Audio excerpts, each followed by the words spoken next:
Poisonrana. Hello. Hello. Braden Herrington here with Davie Portman for Poisonrana, the podcast. You found us in whatever podcast app you are listening to us on right now. Happy Sunday, happy Monday, whenever it is for you. But of course, we are also live. Live on youtube.com/@PoisonRanaPod. Hello, YouTube room. How are we doing? Hello, YouTubers. Hello. It's Sunday, October the 20th. And I'm not in the BDE. Or is it the BDG? Have we still decided on that? No, we've said you're gone. Get the get the B out. It's the DGE, the GDE. So instead, I think I mentioned I'm dog sitting, and I now know how it feels when we have guests who have a dog in the room, because I didn't want to put this guy in the crate while he's all alone, and I'm going to regret that during this podcast. I can already tell, but Floyd, please stop biting me and let me do this. Is he biting you right now? He's a nibbler. And he's probably like, "Why are you talking to me?" Yeah. Okay. All right. Well, yeah. I've become a dog person this week. Oh, he's crying. How many times have we done shows where we're like, "Oh, there's a dog in the room. How nice." Or like Cino doing. He does not like this. Not one bit. But I saw Cino with his cat on a collision course. So there's lots and lots of pets and animals on the shows. Lovely. Yeah. Well, maybe that will go in post. Who knows? Yeah, but if not, it's three of us. It's Braden, Davie, and Floyd today. Chatting wrestling. We'll see. We'll see how this goes. Crying about wrestling by the sounds of it. So he didn't like it. Just like Twitter, really. Yeah, he's like every wrestling fan. Oh my God. He didn't like when I watched wrestling because of certain theme songs have like the big like in it that make it like make him all scared like someone's at the door. So yeah. But I like all our pet owners out there. I see people, our listeners that we're friends with on socials, posting their pets and everything. So I know some people, like, your William Regals, they got lizards and stuff, a bit more quieter than your dog. I feel like a cat don't necessarily make noise, like maybe some meows and stuff, but they can do. But what cats do is they're more likely to just like crawl on your face while you're recording, something like that. Like they're just, I'm just gonna sit on your laptop. Why not? That looks comfy. That kind of thing. Yeah. Well, shout out all the pets out there. Shout out pets. Send us your pet pictures. Pets watching wrestling. We need like shout out Dickie Bird from Chopt-tees.com, who I think posted the other day. Daddy Bird. Yeah. That's right. That he's expecting again. So shout out all the love to the Bird family.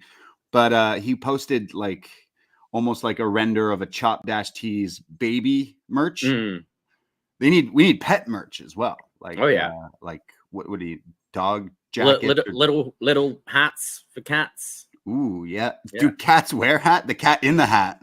Oh, cats can wear a hat. Yeah. Yeah. Or like a collar, like a Poisonrana collar. Okay. All right. We're thinking here. We're thinking outside the box. But shout out Dickie Bird and shout out Chopt-tees.com/Poisonrana. Go check out before it's too late the limited edition Poisonrana varsity jacket that I'm so excited about. And if you did already pre-order one, hopefully when you get it, you can send in some photos of that, because I think it's just so awesome that I believe you should hopefully be receiving it very, very soon. So watch this space. Ours is on its way. I believe so. Yeah. Maybe by this time next week or in a week or so, we'll have ours in possession and we can rock them. Definitely going to wear that when we go to the next time we go to a show. So definitely excited about that. But of course, you can buy hats, hoodies, shirts, and everything else over on our Chopt-tees.com website there, with all the merch and everything that we're looking so spiffy about. But how you doing on this glorious Sunday, October the 20th, a summer day yet again? Yeah, it's gorgeous. It's in the 20s again. I love it. It's so beautiful. Yeah, just got back from a walk.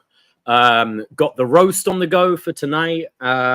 It's been a good week. Got a brand new couch. I mean, a brand new old couch, but nice. It's so nice. It's comfy. I've dressed up the lazy boy a bit, because with the new couch, the lazy boy just looked like It was definitely a Marty Crane kind of chair, just stood out and looked a little shitty. So I've got a nice gray cover for that now. And yeah, just being productive around the place. Had pretty busy shift at work yesterday as well. So yeah, busy night at Gabby's. And it's going to be a busy night at Gabby's on Wednesday 30th. If you are in the Toronto area, please come along for Lumis Night. We're going to be screening the original Halloween and embarking on a spooky pub crawl afterwards. So we'd love as many of you there as possible. Go to poisonrana.ca to get your tickets. It's only $10. Half of that goes towards sick kids, and you will get a complimentary beverage on entry. So it's completely worth it, and it's going to be a super fun night. But yeah. Oh, excellent. I mean, this is just is it a passion project for us, or we're just a bunch of weirdos? We're just what's cinephiles? Is that the right word? I guess so. Yeah. Us with movies and stuff. If you've listened to us, you know that we love our spooky season, Halloween and stuff. In fact, every year for Halloween, we review a Halloween movie in the franchise. Upcoming in a week or so, we will be looking at Halloween H2O here on this very free feed. So look for that, folks. Can't wait for that. And we'll have a feedback thread up hopefully soon that you can. I would love to hear some thoughts and comments as always on these movies. But you've listened, you knew that we are obsessed with this franchise. We're not alone. There's a lot of people who are big Michael Myers fans. And we thought that's the case. There's too many Michael Myers fans. We need Lumis fans. So we're doing Lumis Night. I got the Lumis jacket ready. I got my shirt, my tie. I already got the bald head. Shout out our listener, Rob, Reckless Rob, who got a jacket and then it was not the right size. So then I got it from him. So now I got the jacket. I found my Arn Anderson shitty little gun. Right. So I'm pretty much ready for Lumis. But the question is, you have a whole set of hair there on your head, Davie. What's I'm shaving the whole thing off? No, absolutely not. The beard's enough. Like, I'm gonna be working the next morning and I'm gonna have to either have a goatee or a mustache for that shift. So a little hint there as to who I might be on actual Halloween night. But yeah, I'm growing out the beard. I'm gonna do the goatee, and then I've ordered a bald cap. So yeah, that'll be me. It's funnily enough, it's not the first time I've worn a bald cap for a costume. I once dressed up as John Locke from Lost for a party. So I'm glad I have hair because my ears are way too big. Some people rock the bald look. I kind of look like an alien. I think if I was bald, I'm too pale. My ears are too big. Just doesn't really work. Any baldy like me though, it's like if you shave the head and you also shave your facial hair like on a regular basis, you do tend to look a little alien, a little like a cue ball. Yeah. So like usually it's like God decided to put the hair on the wrong side of my face instead of up there, it's down south. But I feel like with a bald cap on, you will look very interesting. So I'm excited. I think I'll be able to rock the Lumis. Now, what I'm thinking is, do I do? I'm trying to think. Do I do it after he's got all the burns and the scars, or am I Halloween 1 Lumis? I'm not. I think some people are being Malcolm McDowell Lumis is what I'm. Right. Yeah, that does count. Yeah, any character from the franchise does count, but we wanted the most Lumisi to come to this party. So yeah, I was thinking about if I'm gonna shave in a goatee. I'm personally not a goatee kind of guy. And the other day, someone at work who I was explaining this ridiculous party was like, no. In the later movies, like he lets it get a little wild and stuff. I'm like, yeah, I'll go with that. I'm okay. You've at least got to gray it out though. Like if I'm shaving a fucking goatee onto my face, you can't just wear a trench coat and be like, I'm Lumis. No. You gotta. What do I do to gray it? Just put like chalk in it or baby powder or something? Like talc works well, or a little bit of face paint, or just like I think at least go gray. You can't just be a ginger bald man in a raincoat. You'll look like you're a flasher. I mean, most of us are gonna look like we are just flashers or like weird pervs because we're all gonna be wearing like these flasher coats. They're all that color, that like tan. Yeah. kind of color. So yeah, I'm hoping people come. Otherwise, it's just going to be like 3 of us dressed as an old man sat on a patio watching a movie, and there's nothing wrong with that either. But yeah, there's nothing wrong with people who look like flashers, but we're gonna have fun regardless. That's on Wednesday the 30th, Devil's Night in Toronto. Gabby's $10 online or at the door, and like you said, you get a free drink upon entry, and plus we're donating the proceeds to sick kids there. So lots and lots of fun to be had this Halloween season. We've been celebrating also over on our patreon.com/Poisonrana, because for $5 a month, you get access to all the shows we've done in that back catalog, movie reviews, wrestling reviews, but you also get access to stuff from this month, which is just a huge month on our Patreon. If you've been thinking, if you've been on the fence, like, guys, I really love you, but $5 it's, times are hard these days. This is the time, because this month is packed. We did, what did we do? We've done some big movies. We've done Blair Witch. We've done Texas Chainsaw Massacre. We've done an episode of Was Next. We've got Halloween Havoc 95 coming up. We've got Best Match Ever Abyss coming up. We've been doing 2 shows a week a lot of the time this month. So it's well worth your $5 to sign up. That's October. Pennies, nickels per podcast for your entertainment. Those long drives, lonely walks, whatever it is, your listening habits, we got you covered with tons of shows. I know everyone's buzzing about the Motor City Machine Guns. We'll talk about that in a bit. That is also a show that we recently did over on our Patreon. We did the homework for you, where we compiled a great list from TNA, New Japan, Ring of Honor, and onward of all of the best of the Motor City Machine Guns. So that is something we also did just recently. So go check that out as well. So $5 to get a whole month's access. And there's so many podcasts that we've done that are like so fun, so different. Got to shout out John Cena, Evil, for joining us for our Texas Chainsaw Massacre review, because that was a ton of fun when we talk about the horror. I love our horror movie reviews. And when it's the 3 of us together, we're like the 3 kings of horror, just riffing and going off about everything. So that was a great review, chatting about how uneasy that movie still makes everybody feel. So go check out all those shows, and we can't do it without our listeners out there, but appreciate you. And let us know how you're celebrating spooky season. Do you have a costume idea? Do you have costume coming up next week, or the week or so left of spooky season? Because we got a weekend, and then some people are going to do the Halloween on the weekend after, because it's weird, right?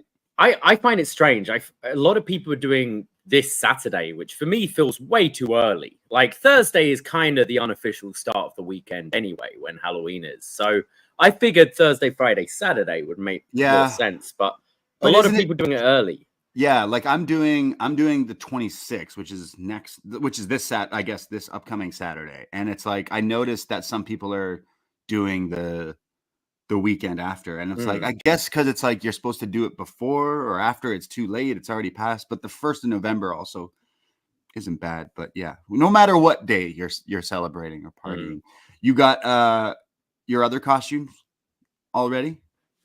I got some footwear arrived this week. Some footwear. I've got the basic setup for the costume now. I need to sort out some bits and bobs. I've got to actually do some handiwork myself to try and make it work. But I think I'm going to pull it off. I think it's going to look good.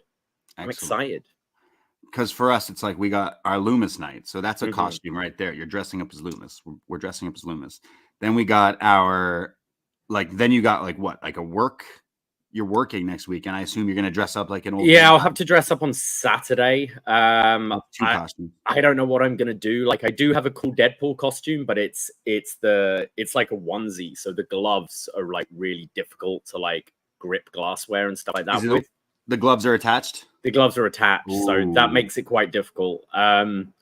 Yeah. So unless I don't know any good sort of, if I know a seamstress, I could maybe get them to like cut them off and sew them up and whatever. But yeah, I don't know. I normally just do like dead old bartender, just like wear like, a waistcoat, shirt and tie, and like do a bloody face or something. I'm not sure this year. I'll rummage through. I think doing 2 costumes, I don't really want to buy anything else.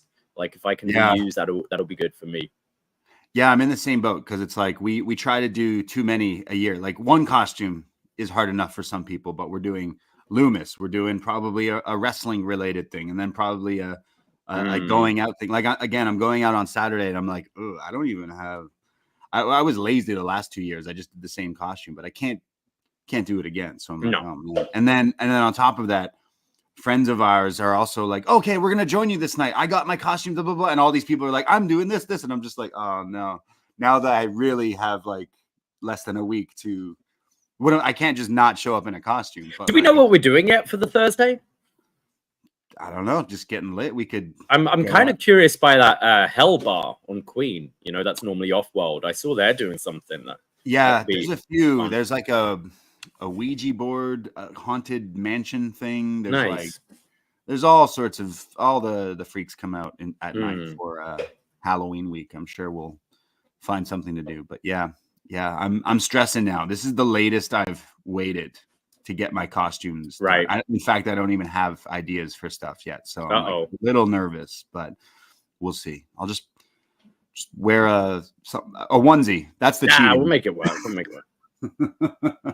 But yeah, anything else going on? We got the plugs out of the way. I went to see Demand Lucha this week on Thursday. Yeah. Some big news. I mean, one of the massive story arcs that's been going on in Demand Lucha was, Los Medicos killing Freddie Mercurio and making him evil, turning him into Fred Die. Yeah, you said killing. I mean, they literally put him like in a body bags and everything. Yeah. And this is something that went on for a long, long time. And then we missed the show when Freddie came back to life as Freddie Mercurio. And, he had a match on this show and against one of the Los Medicos. And it set up a match for the next Demand Lucha where he's going to face the Doctor, who we rarely seen wrestle, but is very jacked when he has wrestled. He's like Jose the Assistant. You're not expecting it. You're not expecting those abs. But the stakes have been raised, and it's the loser must retire. So is this the end of Freddie Mercurio? Yeah. One by one, only the good die young, right? So we'll see. I hope that isn't the end for Freddie, Lucha Freddy, which is interesting. But I love those guys at Demand Lucha. They're our favorite in the city of Toronto. Like, man, if you haven't been to a show, we've seen many of our listeners now at these things, and it's just been it's a party every time. And our boy Gringo is always on the card. I know he's at the next one as well. They are doing a show on, I think, December 19th, if I'm not mistaken correctly, if my memory serves me well. But we will definitely be there in December, Parkdale Hall, Demand Lucha, as always. But I know what else happened. Well, they also announced they're running WrestleMania weekend in Vegas along with Destiny Wrestling, which is pretty huge. And I know I said this year I want to keep it to like pretty much one indie show because there's a lot of wrestling going on and I want to kind of just enjoy myself as well. But I feel I got to support our boys at Demand Lucha and Destiny Wrestling teaming up for a show in Vegas. Yeah, Destiny Wrestling, we've been to their shows as well and done stuff with them, and like they run awesome stuff, and they've kind of working together, these two feds, and then announcing a big show for Vegas. So that's crazy that two Toronto indie promotions are doing a show WrestleMania weekend in Vegas. So definitely looking forward to that. Anyone going for WrestleMania weekend, it would definitely be a pretty fun show, and I'm sure they're going to stack it. I hope we get Santana Jackson at a Demand Lucha show.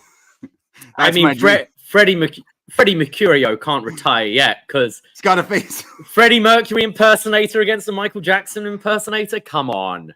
Yeah. Come on. It writes itself. Santana Jackson is the draw for me for going to wrestling in Vegas. Like I'll skip out on night one of Mania to go make sure I get to see that man wrestle. Like, oh man, there's this story going out about some security guard or someone is saying that there was allegedly a fight years ago between Tupac and Michael Jackson. So we need a Tupac impersonator pro wrestler so that they can book that match for Vegas in WrestleMania weekend, which would just be amazing. But yeah, awesome stuff to see Destiny and Demand doing a show traveling to Vegas for WrestleMania weekend. So definitely looking forward to that. That's awesome. But yes, catch us at the next one. Demand Lucha, always a riot, and everyone in the city of Toronto knows. Even the non-wrestling fans we see go to these shows and just have a blast like all the time. So oh yeah, awesome stuff.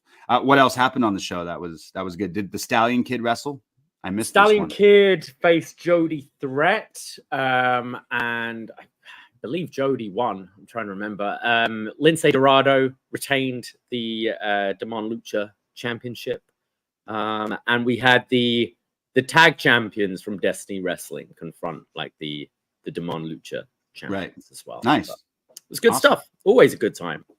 Well, it's not the only Canadian Fed making waves this week, because there was Maple Leaf Wrestling, which also returned. That's I managed to just squeeze in the main event before recording here today, so we can definitely talk about that. But tonight is their second night, so we'll probably give some thoughts on that as well on Tuesday on Up Next, because we will be live after NXT 10:05 ETA.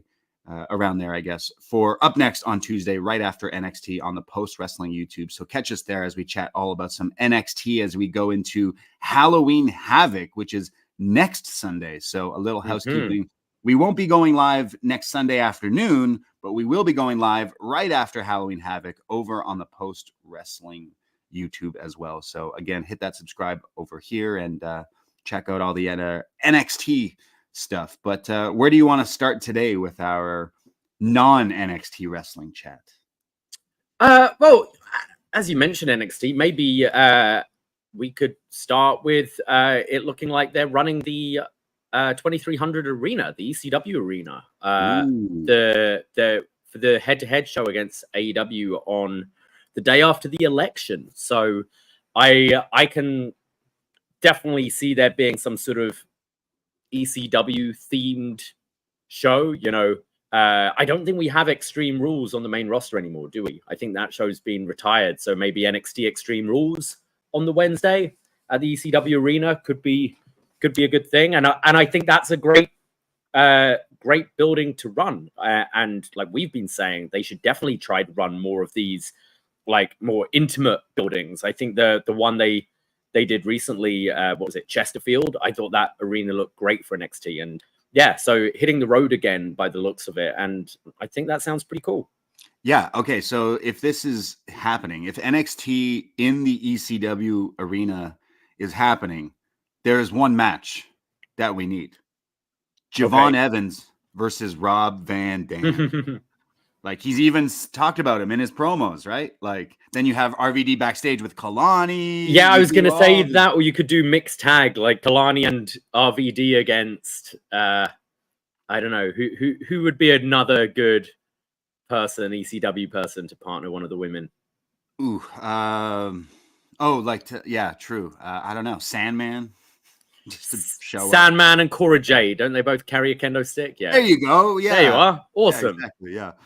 Well, we had a great time at the ECW arena. Like it's been totally renovated and everything. And I feel like it might be difficult for them to bring in maybe, although they've streamed shows since then. So I don't know. We'll see. Because I did some digging. I was like interested in when was the last time WWE like did a show there? And it looks like they did attempt a WWE ECW show in 2006. Okay. And like at the time, that's when ECW was already kind of a little shifty. So they were like, it didn't do that great, but it had RVD versus Kurt Angle as the main event, and then like a bunch of scattered in people and stuff. But I think it would be a pretty cool idea if you were to do this. But I'm like, other than RVD, we were at that tribute to the Extreme. There's not a lot of the other big guys that necessarily, I don't know, like Rhino. He's been in NXT before. There's a few people, I guess, but I think that'd be great. And you don't need it to necessarily be a tribute show, but just have the idea of it being like an Extreme Rules show. Yeah, like yeah. Every match is an Extreme Rules stipulation or something like that, and will be interesting. And whether they can push a slightly like higher rating on CW, who knows? Like they've trod the line a little bit with swearing here and there and that sort of thing. So. And we have seen blood in the Hell in a Cell match very recently. So I wonder if they could do something like a little bit more extreme than just we whack each other with a kendo stick, you know? Yeah, I'm definitely not holding my breath for that for NXT, but at the same time, like at least doing the event there is already like cool enough. Like that's also, Sean, I mean, it's normally from his own career, but Sean likes recycling like old angles that have been popular in the past. So yeah. Is there something you could do there with like an old ECW angle that you could maybe recreate with some of your customers or something like that? Okay, so someone's getting crucified. Maybe. But the sort of, but maybe, I mean, I said kendo stick, maybe like, please, sir, can I have another? That kind of thing. Yeah. You could do, whether it's with, Sean Spears learning chair, one of the people he's trying to bring in and bring into his faction or something. I don't know. Do you think Enzo Amore is still there? Like making out with that random chick whilst selling blank CDs? anyone listening who might be like thinking of attending this show, you should also, it should be noted, check out the dive bar, like right down the street that me and you quickly ran in to have a quick cheeky beer and a pee before the event. It was great. It was cheap Miller High Life. It's all good. Very interesting. It was great. So yeah, that's awesome. If that is happening, like that seems like it would be the Wednesday. I wonder if they like do it the Tuesday and film, but I think it's the Wednesday is the date confirmed for that. So they won't be going live during election night, but I think that's a pretty smart move as well. Like I think the world is a little busy looking at that kind of stuff. But yeah, super cool news, and I'm sure we'll chat more about that on Tuesday on NXT. But let us know what dream matches could still happen at the ECW arena on NXT. Get Jazz in there. Get Jazz. Yeah. Who did we see at that show? Francine, she was still looking good. Remember, she got the big "You Still Got It" chance. She did, yeah. She wasn't really a wrestler, but she could manage someone. They'll bring back someone. It's most likely just going to be Rob Van Dam, but I'm sure they can find people who'll be involved. Yeah, like I think Javon versus RVD would be great, but too bad the Rascals aren't around to hang out with RVD. They've done that in TNA, but still. Yeah. They can come back. Yeah, bring them back. Fine. Well, that's because election night is happening. And we live in, I don't know, idiocracy where wrestlers are sounding off about politics and politicians are sounding a bit like wrestlers in the world. And us as Canadians, I can call you a Canadian now. You're in the wings to be a Canadian very, very soon this year because you passed the test. So you're a Canadian now, Dave. We're just watching this like it's the craziest reality Netflix show ever made because we're watching this like shaking our heads like what the hell is going on down there, you guys? And here we are, just two silly independent pro wrestling podcasters. But I guess my only advice to Americans is vote or run. I don't know. I don't know. It's fascinating. It's flooding, your timelines and everything, all to do with this election. And then when you got wrestlers getting involved as well, big old Deacon Batista calling Trump a pussy, pretty much. Let's remember that it was Hulk Hogan who started this whole. He brought the wrestling into this thing, and then it just gets a little weird. We could go back to WrestleMania 2 if we want to be proper. Like, I just the whole thing's just been so weird. When I saw Hulk Hogan come out, I was like, man, this is what timeline, what universe is this? That this is like actually happening. But then, yeah, Jimmy Kimmel, who is definitely going to become a Canadian citizen if Trump wins a second time, because Jimmy Kimmel will possibly like be like murdered live on television by Trump if that guy wins again. By the sounds of it, he'll just switch him out with Harvey Weinstein. Like, Harvey, you're free, and Jimmy, you're going in there. Yeah, essentially. But like, he did this great video with Dave Batista where Batista's like, hey, everyone who thinks Trump is macho, like, it's a crock of shit. He's a little bitch, and kind of does this whole video kind of explaining. And I thought that was pretty good, because no matter what side you're looking, I hate the fact that people think this guy is macho and is he got shot in the ear, but his walkout theme is YMCA. So it's I don't know what's going on with that guy and the macho thing. Ave Maria. Just thought that was pretty brilliant from Big Dave Batista. But even more brilliant was The Undertaker and Kane showing their support on who you should vote for come election day, with Donald Trump, Kane, and The Undertaker sitting down, I don't know, having a cold one. The Brothers of Destruction. Yeah. The great three name. of them. Yeah. Yeah, great name, because that's probably what's going to happen to this country, destruction. I mean, there's no shock there. We're wrestling fans. No. And like, newsflash, the wrestlers that have been probably a little too quiet on like their politics is probably because they don't agree with your politics at the same time. The wrestlers, right? Like, I was shocked how many people seem shocked. Yeah, that's what I'm saying. You know, it's like I mean, we've seen Kane's Twitter for the last couple of years. We know what his politics are, and Undertaker, it's hardly surprising, I don't think. No, yeah. I mean, there was reports that Kane might be appearing on his podcast, which I guess is true, because they got together this week with that video, that photo. So I'm sure they'll be discussing podcast. Mark. Well, Trump is going on Undertaker's podcast. Yeah. I believe so. Yeah. I mean, it's smart for these people to, like, if it's Kamala or Trump, to go on popular shows like a Joe Rogan or whatever to like get points across. But just bizarre seeing wrestlers like do all this, seeing Batista be like, yo, I mean, Batista's not wrestling anymore. Undertaker's not really wrestling anymore, but to us, they're, two legends of wrestling. But the thing that got me is like Undertaker bringing in Batista. Like, I wasn't shocked. Undertaker, you can vote for who you vote for. I'm not shocked by any of that. I'm sure someone listening right now is like, hey, actually, I agree with the Undertaker. He's allowed to his own. It's America, freedom of speech, all that stuff. But why do you need to bring in Dave? Be like, yeah, you're gonna vote for Dave? I'm like, bro, this guy praises you all the time. Undertaker brings up, the vice president nominee, and Batista. Like, they're the three. Yeah. Oh man. I mentioned Biden, or Obama's been doing the rounds, like giving support for Kamala. Batista. No, it's the potential president, vice president, and Dave. Pretty sick. Yeah. I just so strange, and it's I can't vote because, again, we're Canadian, so we're just giving our 2 cents on this. But it's like watching. Trump is like a wrestler cutting promos or trying to be a comedian or something, because he comes across funny in all these clips and stuff.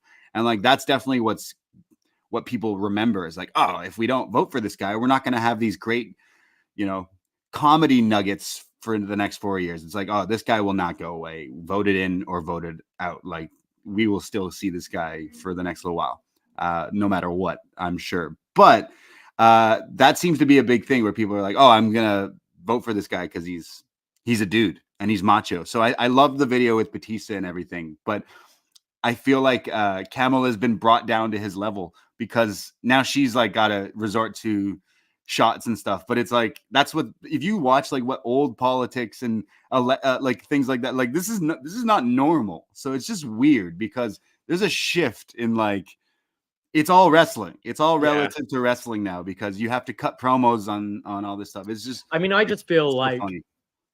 from my, like, I'm not able to vote here yet. I'm not a citizen yet. But when I do, what I tend to do back home is I go on one of those websites, vote for policies. I I don't really care what in an ideal world, you wouldn't be able to talk about your opposition, in my opinion. Like, I hate these paid for commercials, which are like, you know, if you vote for them, they're going to do this, this, this, and this. They suck, and they've done this, and they're a criminal. I'm like, okay, what are you offering? You're telling me what they're not doing or what they are doing that's bad, but what are you doing? And like, it's funny watching like the mudsling and all that, but at the end of the day, it is a really fucking serious thing and a serious choice you got to make. And I'd rather just hear, what are you doing, rather than throwing names at each other and that kind of thing. And also on the point of like people who are like, wow, you don't even live in the States, why do you care? It's such a, like, the United States is such a powerful country, and it does affect everything. Like, how many times we've seen, like, we're in Toronto, and we'll see, like, you know, a protest about the mask mandate, and you'll have people in MAGA hats with pro-Trump signs. You're like, what the fuck does that have to do with it? We're in a different country. Why? But it shows how widespread it becomes. So it is important, and that is why the whole world is watching and all that. Yeah, no, like absolutely. Like, seeing how people react. There's a lot of people like, oh, like, you don't even go here. Why does it matter to us? Well, actually, someone running, Donald Trump, has basically said that when he is elected, that some things are going to change, including tariffs with our country. So you know what? Actually, we do have some involvement, because if one guy gets voted in, my groceries are going to be a lot more money. for us. I can tell you right now, like, he has multiple times been like, yeah, fuck Canada, and we're going to fucking, you know, make them pay for us our shit a whole more and all that stuff. So it's like, that does affect us, actually. On the other side, it's like, also how you talk about guns, and how our news and worldwide news is so over the school shootings that half of them don't even get reported anymore, because it's like, we just reported on one earlier, we don't need to report on this one. And the way that dude has been answering gun talk is crazy. When people ask him, like, hey, what are you going to do with your guns? He's pretty much like, well, you should just buy your kid a gun and send him to school with guns. In fact, give the teachers guns. And it's like a whole lot of weird nonsense there. But seeing the Brothers of Destruction telling us, like, hey, you're with Kane, Undertaker, and Trump, or you're with Kamala and Batista. It's like, what the fuck's going on, man? This is fucking weird. It's so stupid. Like, oh, like, we're USA's big old hat, right? We're just on top. But you know, the rest of the world, like, laughs at this country, like, like, you are the butts of their jokes, like, all the time. And it's just, oh man.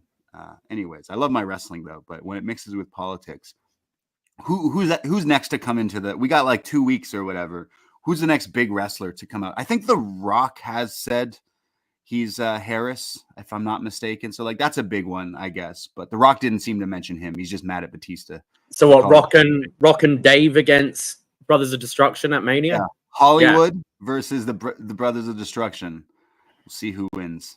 Yeah, can we defer the presidency into April and just the winner? It's like the hair versus hair match, but you got Trump tag team, Batista and The Rock against Undertaker and Kane. Winner takes the White House. I mean, that match sounds like it wouldn't be very good in 2024. But it sounds terrible and wonderful at the same time, I think.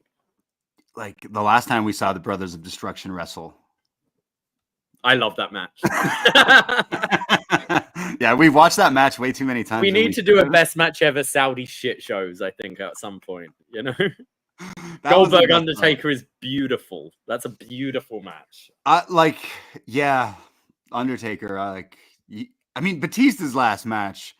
Batista saying Trump is a bitch almost like makes me forgive him for that match with Triple H at WrestleMania. I kind of like that match. Yeah, I think I'm in the minority on that. It was fun. It was exactly what I expected it to be. You know, like really long. And it was fine. Yeah, wrestlers in politics. And then you see Piers Morgan. What's going on with him? I haven't been able to watch the whole thing, but I have seen clips of it. Yeah. Oh, I'm definitely not watching the whole thing. I saw the. So sorry. Like, was it? It was Piers Morgan, and it had Vince Russo, Phil Mushnick, Charlie Caruso, Jonathan Coachman, and was that Maven? Fucking right, it was. He's the draw on that episode, to be honest. Like, how many non-wrestling friends or like lapsed wrestling fans that you know? How many people have talked to you about Maven's YouTube? So many people are messaging me. Yo, I'm watching this guy Maven. Half of them don't even know who he is, but they're like, "Oh, this guy's exposing the business." Sick. The only clip I saw, and I might go and seek out a bit more before Tuesday, but the only clip I saw, it just felt like something from South Park. It was Phil Mushnick and Russo. Don't call me bro. It's like, I'll call you whatever I want, bro. I'll call you bro. No, don't you call me bro. You're a fraud, bro. No, you're a fraud, bro. All you wrote, bro, is lies, bro. Yeah. Terrible. Yeah. Piers Morgan not having a great week. Did you also see he had a guest on last week who went off about Jay-Z and Beyonce and threw out some like crazy slanderous like allegations. And the next day, Beyonce and Jay-Z's lawyers were very swift to let Pierce know that that wasn't going to fly. So Pierce then had to cut a promo on his show the next day and said, even though my show is called Uncensored with Piers Morgan, I have no choice but to remove that interview completely, even though the show is called Uncensored. So he had to apologize for things you can say. So there's a lesson to you, you people out there, that sometimes the things you say can be held against you. We saw that with the Punk and Cabana podcast, right? Like Cabana was brought into that, even though it was like he wasn't saying these things, but he had them on the podcast. It's difficult when it comes to things like that. Yeah. I watched the clips of Pierce, but it was mostly Vince Russo calling that guy bro, and then Charlie just being like, "Hey, when can I talk about things I don't have how to much I hate trans people." I wanted to say it, but she's just itching. She's just waiting there, like biting her. Just need to talk about this. What was Maven's? What they were discussing the Vince talk, was it? Maven's like, yeah, but let me tell you how to do a drop kick properly. let me tell you how we blade. Something like that. Oh man. Again, wrestling is real life. Never the other way around. Real life is fake, is phony, is made up, it's a fabrication, but wrestling is the only real thing out there these days. Let's talk about some wrestling. Let's go to WWE. Alrighty. For some chat here about some wrestling. So where to start? I mean, I think because it's not going to be very long. Raw this week was it was really like down. I thought it was a tape show, and it was very clearly a tape show. There wasn't really much noteworthy at all, apart from Jimmy coming to seek out Jey Uso, and we obviously get that continuation on Friday. So I guess the main thing is just setting up this Cody and Gunther match in Crown Jewel, where I know a lot of people are shitting on this belt. I don't mind it. It's got a lot of jewels on it. I like it. But Cody, I think, just showing what he's best at in, he can sell you on anything. And this is just, this actually kind of feels more like the older Saudi shows that were non-canon in a way, where, we're just doing a thrown together match. But I thought he did a really good job of using history and being like, hey, what if we could go back and have like the NWA champion against the AWA champion and all that kind of stuff. And also kind of guaranteeing us that we're not going to get a schmoz finish in this match. So, Cody and Gunther, I think ever since we saw them at the Royal Rumbles, the final two years ago, that's been a match I've been itching to see. And I think this could be a nice little part one before a bigger feud down the line. But other than that, I didn't really find anything notable on Raw this week, apart from kind of that segment. Yeah, I definitely was like skimming through, and I like the fact that Cody and Gunther, it's at Saudi, which is like kind of still like whatever. I don't like the title, but it's it's part of some deal clearly. And I mean, we're going to see it for a week and then we'll not see it till next year, right? Yeah. Right. Yeah. So like until next year or whatever. I'm definitely looking forward to Gunther v. Cody. Like it's definitely a match we thought we'd see this year because of Cody's, title run and stuff. And then Gunther won that title. And then like, it's a match we need to see and it's going to be awesome. But I think down the line, there will be a bigger time when these two eventually meet up yet again. And I don't think once they're all actually on the same brand and fighting for one of those titles. I'd say, like, again, kind of fast forwarding through Raw, there wasn't anything that necessarily caught my attention, but it was Cody, because Cody's just been tied up with the bloodline on SmackDown, that it was a bit refreshing for him to just not be talking about involved with that at all. Yeah, like, hey, let's talk about like what he was good at, is always cutting promos, referring to history, like you said, referring to, hey, me and you were champions that we're going to face. So in a bubble, like on this island, this match definitely has my attention. In a way, a nice way to pivot him, because you've got the Kevin Owens stuff building as well, where he's sending in promos from his car and things like that, and that will eventually, I think, Randy will eventually see what Kevin Owens has seen, and that'll be the bigger match. So I think really coming out of Crown Jewel, you can probably have like matches built for Cody until Mania season, really. Yeah, that's where, like, so I love that Cody, the promo with Gunther and like that, discussing all that match in that bubble again for the Saudi Mania show. But then SmackDown, I think it maybe missed a beat with Cody. It was kind of a play it safe promo. The stuff with Kevin Owens started off really good with the fan filmed angle and everything. And then him sending in the video from his car, kind of explaining his actions. Like, you're right. The next WWE pay-per-view after this, War Games, I assume Cody versus Kevin is the match taking place at that show.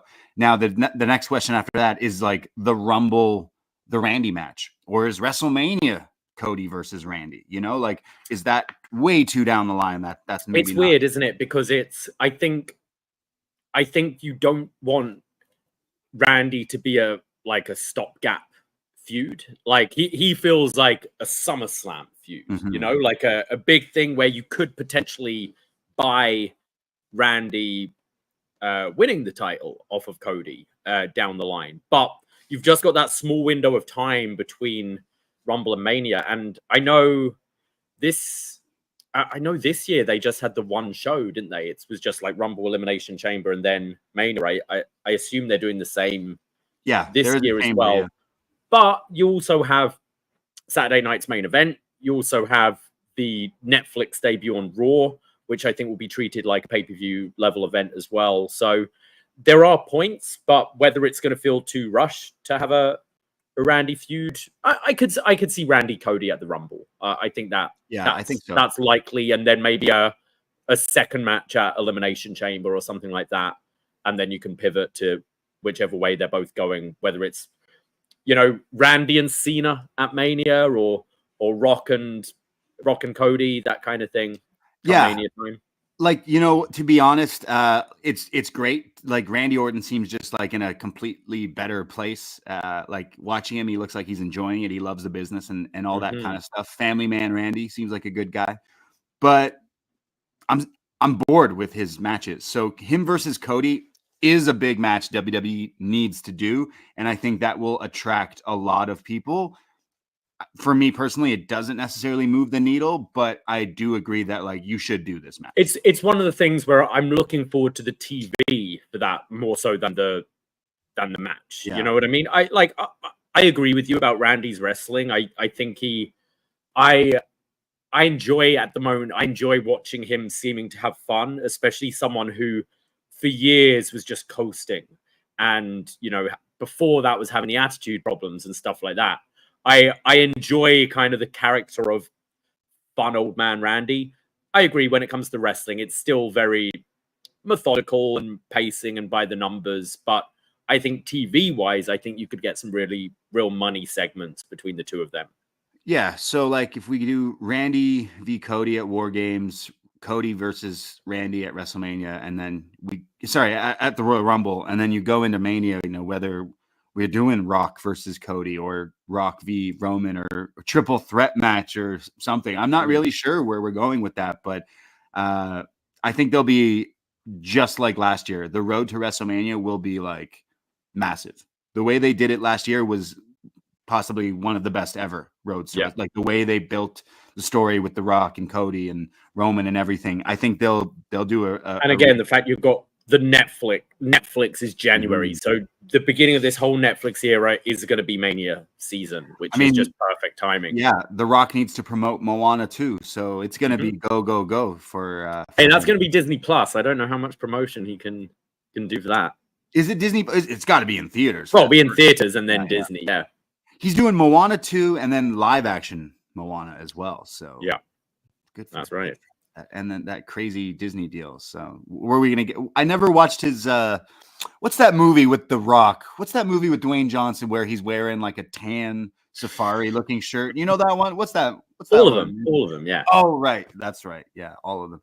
No, he did Jungle Cruise, which was something I skipped, but Jumanji as well. Yeah.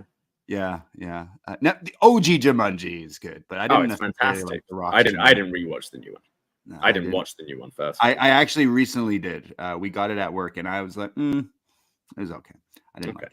But yeah, that's crazy. Like The Rock wrestling again, that attracts people. We got big plans, I'm sure, coming for WrestleMania. But right now, Cody is definitely keeping that title all the way through to Mania. And I think they got to do something a bit more exciting than just kind of the same old, like, okay, I'm going to come out here. What do you guys want to talk about? And like, I think there's a bit more juice that we can get. So hopefully the Kevin Owens Cody like feud rivalry gets beefed up a little bit. And War Games, maybe they get a little violent or whatnot. But I still think that match could be pretty good.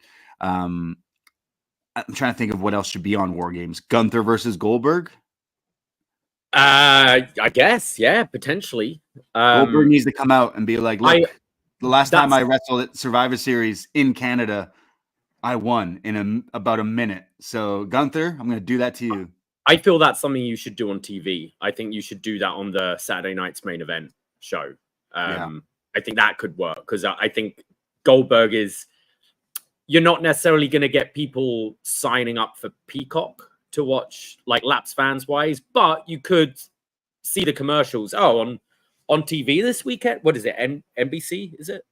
Yeah. Yeah. Oh, on TV this weekend, Goldberg's wrestling. Wow, let's check that out. So, because I think you've got that and the Netflix debut are two things I think you're gonna maybe stack up even more than a pay-per-view, to be honest. So Goldberg v. Braun.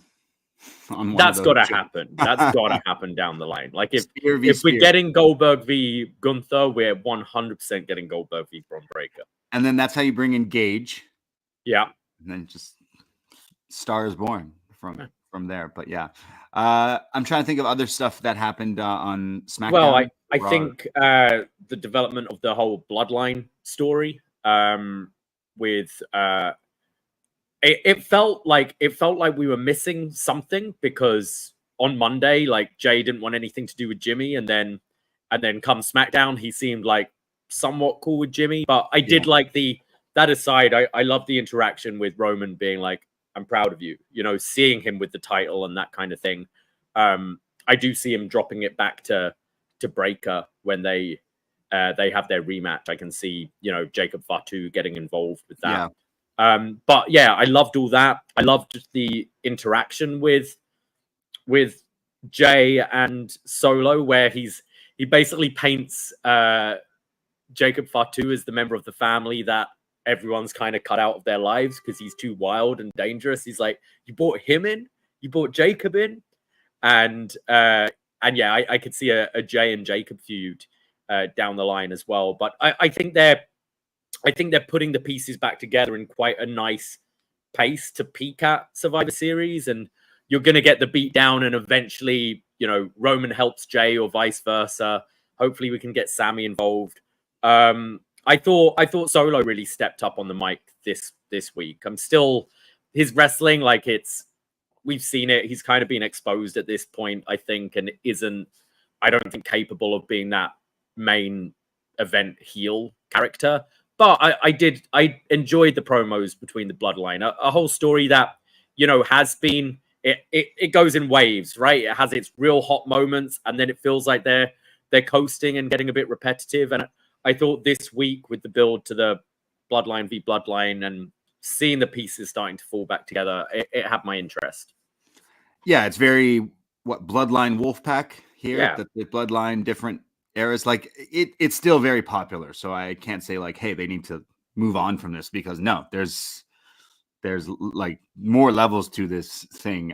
It definitely comes in waves, because there's weeks where I'm like, all right, like what else you got on this show other than these guys? They tend to take up a lot of the time with the show as well. But again, it's one of the most popular story arcs going in WWE. The reason why business is so good as of late, I has a big part to do with like this story still ongoing. And with The Rock showing up at Bad Blood, that kind of lets you put the pieces together. You know, there was a lot of people talking about how WWE let the fan footage do the talking, the storytelling with that clip of Kevin attacking Cody. The same for the clip of Solo Sikoa that I'm sure you saw, where he like all part of the plan or something. Yeah, he like when the Rock hits and someone's filming, Solo like looks over and he's like, it's all part of the plan. So it's like little things like that. It's smart. It's cinema. So they got to prolong this, because you got to do War Games Bloodline v Bloodline.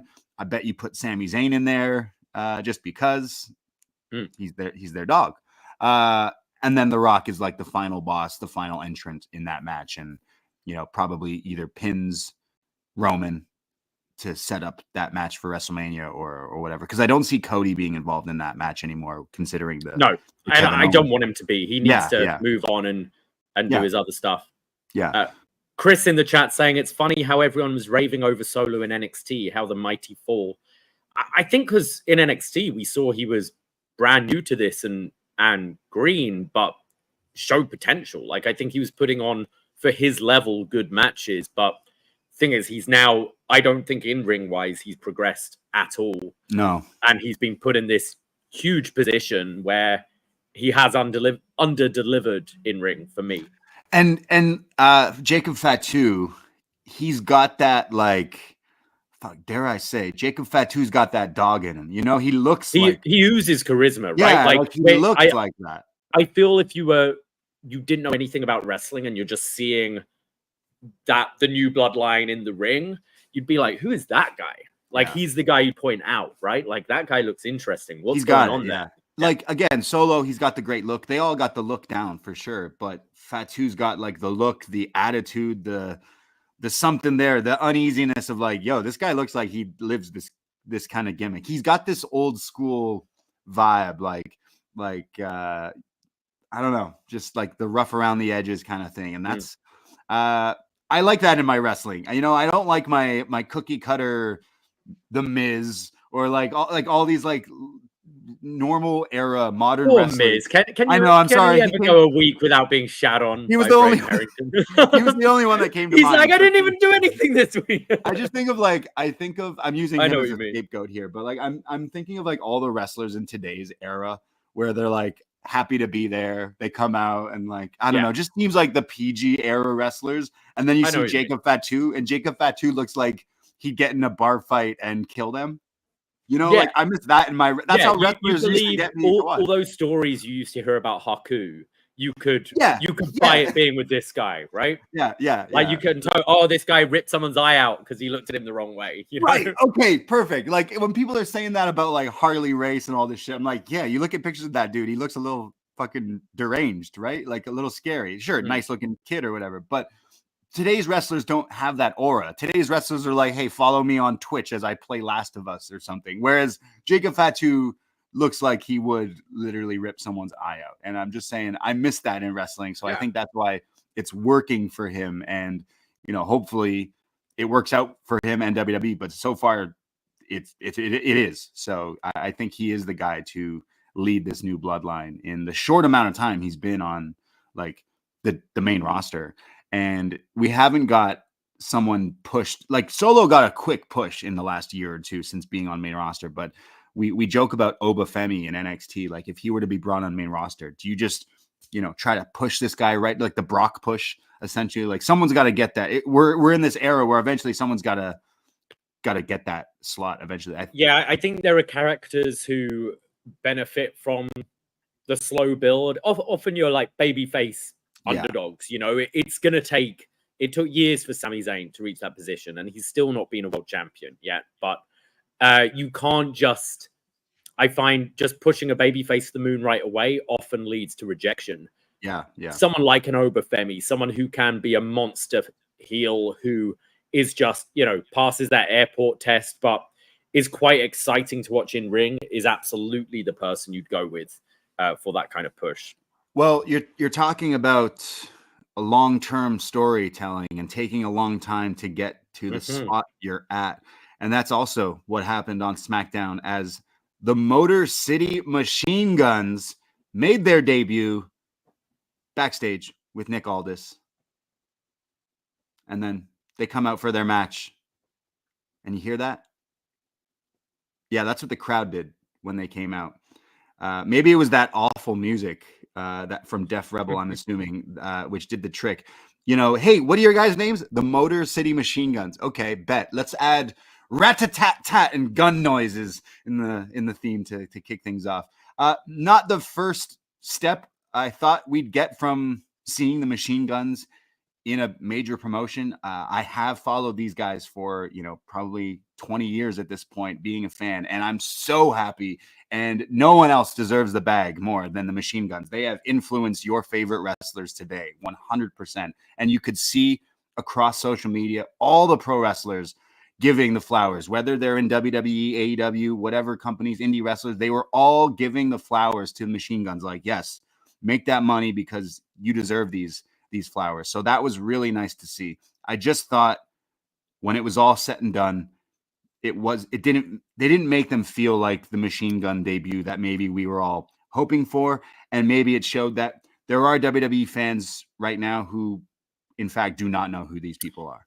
It felt really like when NXT were debuting people, like back in the day, like when, you know, you just have James Storm randomly show up on a show, or when like Joe came in, or Ciampa and Gargano, and they don't necessarily give them a huge build. They just bring them out, but Full Sail knew who they were. I think being in a three-way with the time constraints of TV didn't help either. But we're getting DIY versus Machine Guns in Brooklyn next week. Yeah. So next week it's going to have a smart crowd. Hopefully they get time. The perfect opponents to go against. DIY seeming to lean a little heel this week as well. So I imagine them taking the heel role. I think it's something, it wasn't like a spectacular debut, but I think they are the kind of wrestlers who will just grab you by putting on good matches. And I think they will win over fans of people who don't know them pretty quickly. And I think next week is the way to do it.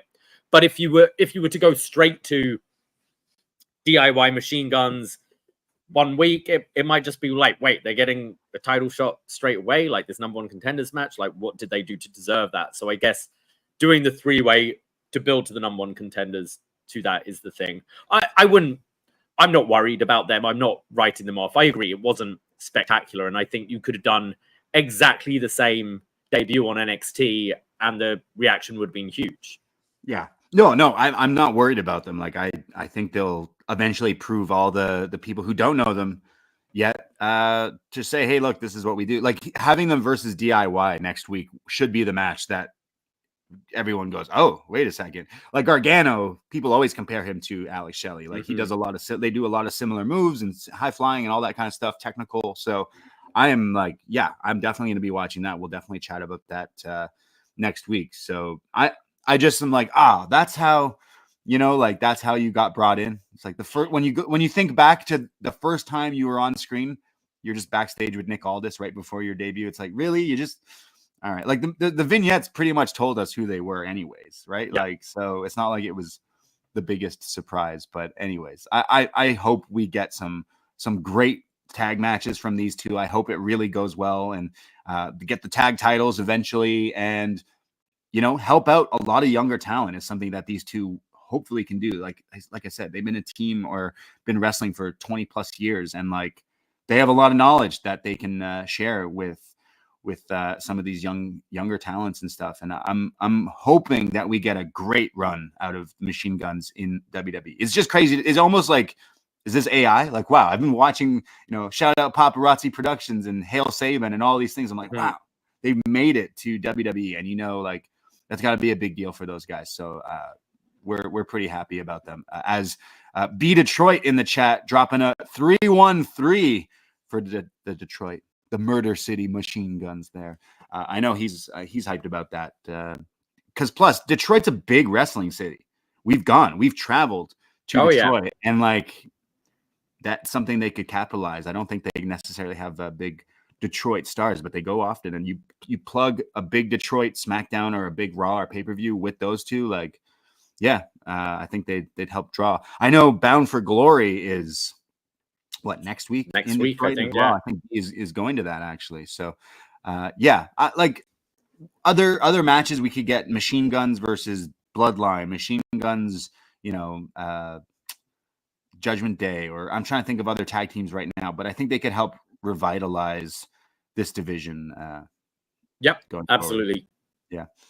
Yeah. So good for them. Good for them. Just it felt a little lackluster that first impression, but they'll fix it. They'll fix that. Just fix the music, maybe. Was there anything else from SmackDown? I mean, other than the Bloodline, Roman Reigns, Jey Uso and stuff. Again, we assume that's leading to the War Games. Candice LeRae pinning Bayley, I guess. You mean the Speed Champion? The Speed Champion. She finally got that pick with Triple H pointing at her with the title, the Speed Champion. We love Candice too, and she's definitely someone who's never really got to shine since on the main roster. I feel it's more now Nia building up a little faction. So Indy and Candice being with her as well, I guess, which the way. Indy's pretty funny as well. I definitely think you could get more from Indy in like segments and things. Yeah, for sure. Good for them because they've been doing nothing. So yeah.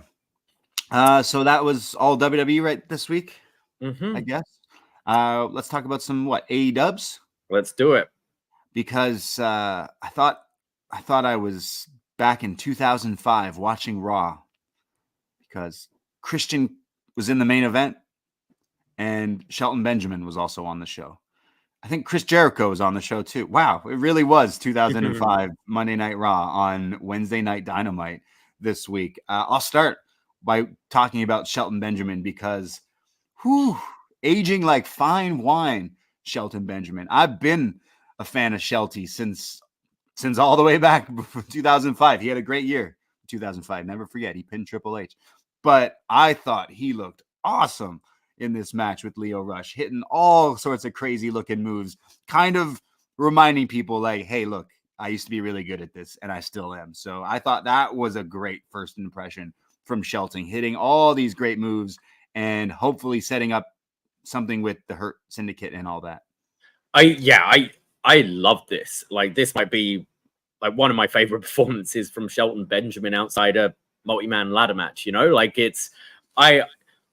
I knew he was jacked, and I know Lio Rush is small, but he just looked monstrous in this. And I just thought him working that kind of Brock Lesnar style, which I guess he's been capable of all this time, but hasn't ever been allowed to do that because, he was a tag team guy. He was part of Team Angle and then came out of that and was like almost a underdog singles worker or like a IC level.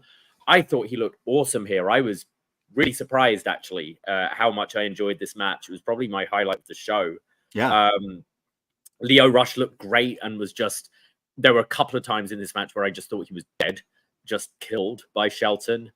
I thought it was such a fantastic debut, and it was something that I don't think his reveal... It was almost similar to Machine Guns in a way. There was very little fanfare. He's just stood in a suit next to MVP holding a coffee as the director of complaints, and it almost felt on his debut that he was going to be more of a comedic character in this. But I assume Lashley is coming in and is joining this group, but like, you've got Lashley here already. Like, he looked ginormous. And yeah, I thought it was an excellent debut. And him versus Swerve didn't have my interest a week ago, and it completely has my interest now. Yeah, this was a great, like, hey, look, I'm reminding you that I'm actually really good at this. And people used to, I think back, 2005 was a great year for Shelton. The WrestleMania 21 ladder match. I see, yes, someone in the chat, Chris Jones says, my ex-wife said to me whilst watching Shelton, why isn't he the champion? He's amazing. This was in 2005. Yes, 2005. People were like, this guy's great. People remind me he ran up the ladder and it was like, what the fuck? But he had great singles matches. He had like IC champion for a long time, many times. But this was like a great reminder of like, hey, this is a new fresh paint here. I left WWE. I'm not coasting. I'm here to do some good stuff. And I'm wondering if Lio Rush is gonna then maybe join them, because he did tweet out after the card, the business card, and like a question mark, like, so maybe, you know, there's something there with yeah, I like MVP's giving his card to everyone, really, isn't it? Yeah, let's talk business. Yeah, Shelton totally, like, going into this, I was like, okay, I've always loved this guy, and I always felt like there was a missed step in WWE. Like, the promos was always his big thing. So what did they do? They made him a mama's boy, and that totally did not help. And then they made him dye his hair, and then he was the gold standard. Like, they tried so many things in WWE, and then here, what did they call him? The standard of excellence. Standard of excellence. Yeah, like, great, cool. But then he really showed up. So I'm interested to see some of Shelton with his working boots on. Like, yeah, I loved him in he left WWE. He was in Ring of Honor, and he was doing stuff with them in New Japan, and like he's always been great. So I feel like this is a great, like, hey, he's getting up there now. He's gonna want to do stuff while he can. So he's someone I'd absolutely put in the Continental Classic this year. I think could have some really fun matches with a load of different style of people. Yeah, absolutely. I'm looking forward to a bunch of matches from him in AEW after that first performance. So yeah, that was definitely a highlight of the show for me. Maybe I just wasn't expecting, but I shouldn't have, because you know me, my 05, I'm like, man, this guy's got a special place in my wrestling. You know, you always 05 is 19 years ago, you know, like it's, but he's still like, that's what I mean. It's you're not expecting that kind of performance. I don't think, especially when he hasn't been able to do anything of interest in, like, I feel he came back to WWE when SmackDown went live, right? Yeah. So you're talking 10 years ago that he re-signed with them, and like he hadn't done nothing in that whole time. He didn't do a whole lot for me in that last run, and already this match, I was like, okay, let's see what else you can do. Let's go. Like, as soon as AJ was signed to WWE, it was like, oh man, like, imagine we get that. I feel like we must have gotten it in WWE, but again, nothing that was like to necessarily even remember. But here, there's a few matches you could sync up with where I'm sure a bunch of younger guys want to wrestle this guy, because like I said, they were probably watching him in 2005, almost 20 years ago. So awesome. Other stuff that happened on Dynamite, other than that, it was an okay episode. It wasn't necessarily my favorite. I'm trying to think of what it was. It was a mixed bag for me. I think my main gripe was there was no real, not a big follow up about Bryan Danielson. Like you had the big, like, show long angle with Moxley and the BCC and all that, but you didn't hear the words Bryan Danielson come out of a single babyface's mouth on this entire show, which I felt was very weird. And it's still this kind of weird retirement, not retirement. Like, at one point, Nigel on commentary goes, and Bryan Danielson is done for now. For now, he's retired, but maybe he'll come back at some point down the line. But for now, he's not wrestling. And you're like, okay, all right. Yeah. So I feel they're almost doing this sort of NWO Sting kind of thing, where it could be a year from now where Danielson finally comes back to save the company and fight off the BCC who have taken over and everything. But I think you should have hit it harder that, you know, Danielson's full-time career is over, and just have some of these things. You've got your stuff with Private Party and Dark Order and Top Flight and all those kind of people who are Daniel Garcia fighting the BCC.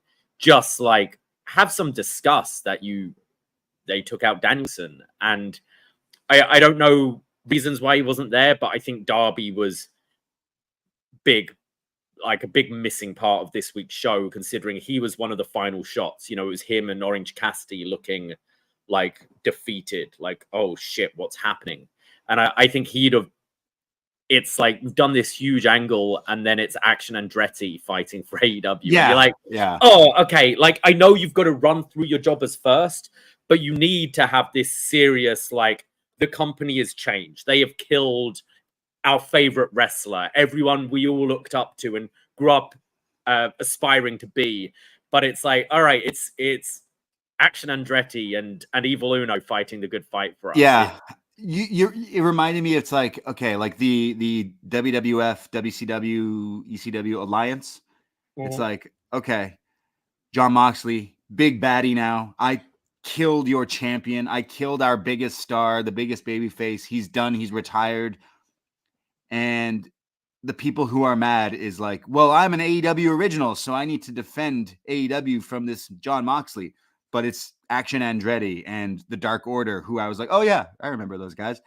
It just was like, wait, this isn't like the big guns. In fact, you should have had Darby come out furious. He said last week or a few weeks ago, like, you're not going to take this company from, I'm going to defend this company from you. He should have come out and been like, yo, you took out Danielson. What the hell? And then Mox and his goons come out and then destroy Darby in the opening of the show. If Darby wasn't able to be on the show, just have him send in something from his cell phone. You know, him at the skate park, like being like, I'm going to avenge this. And rather than you had, which, like, good for him. Like, charity is awesome. Like, doing the stuff with Tony Hawk, but just smiley Darby Allin, like, helping the kids and stuff. I was like, all right, yeah, like, that's cool. You're doing stuff for charity, but that's not, like, last time I saw you, you were distraught because this company's been taken over, and this man has lost his career. And it's also weird. Like, hey guys, I'm doing this thing with Tony Hawk, and you're like, oh, okay. I mean, like, yeah, it's fucking sick, but at the same time, it's like, yo, wait, like, storyline wise, you couldn't Tony Khan just be like, Darby, can you send in 30 seconds on your phone? We need it for Dynamite this week. Bro, like, Sandman used to not be out in public for weeks. You know, Dusty wouldn't go out in public in weeks to keep kayfabe alive. And now we need a little bit more. We need a little bit more, I thought, out of this. It's like, oh, AEW is being under attack. It's like, well, yeah, that's the storyline with the Young Bucks. So when they had the crossover of these fake bad guys being the Bucks and Okada being scared by the real bad guys, it was a bit of an interesting, like, oh, look, we have two heel factions that their MO is, yeah, we're taking over this company and changing it the way we like it. It's like, well, isn't that what you guys were doing? So I found that I didn't mind that so much because I think they are the questions you should be asking. Like, it was a thing, like, why? Okay, what's going on there?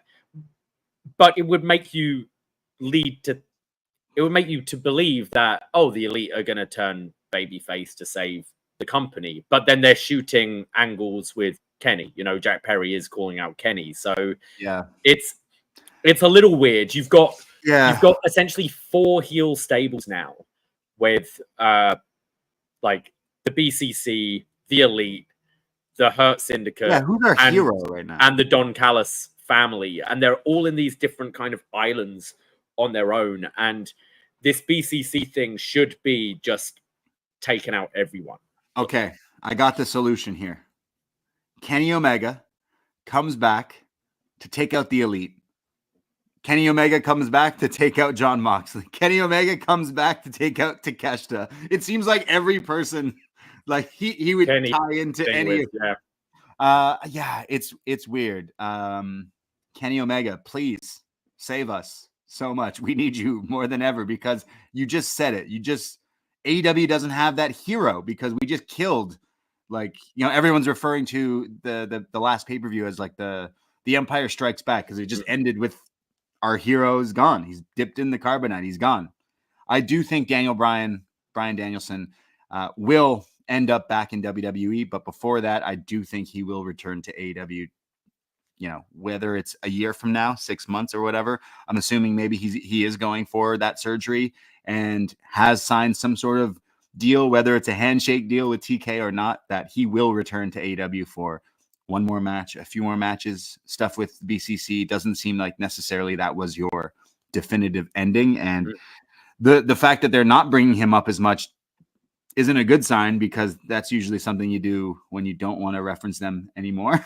But I hopefully he returns for like one more time or something, because it feels weird, because Darby should have had that match, should have won the title, should have been our White Knight, but it doesn't feel like that, like, at all. So they're building all these bad guys, and I have no baby face to care about Well, I like what they're doing with Orange.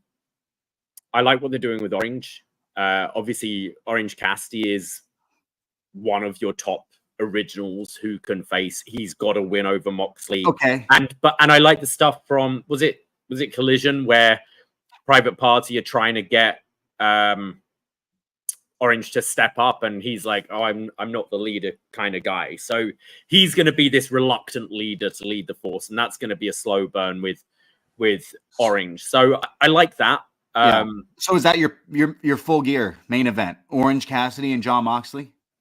I think so. I can see that. See, like, Orange has been the guy who has stepped up in, like, he's been in title matches, he's been in some good positions and has delivered. Like, he's had, especially with Moxley, right? I think back to there, they've had great matches. They've had some great matches. I just don't know if that's necessarily the big, like, that's the big.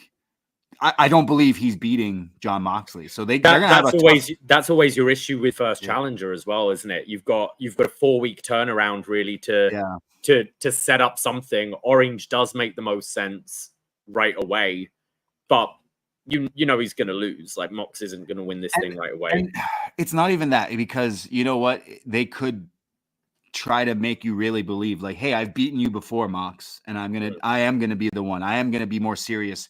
It's just I don't have faith in them doing that story, like, correctly. I don't think they. I think that's the thing. I think that's the issue with AEW. They really struggle seeing things through.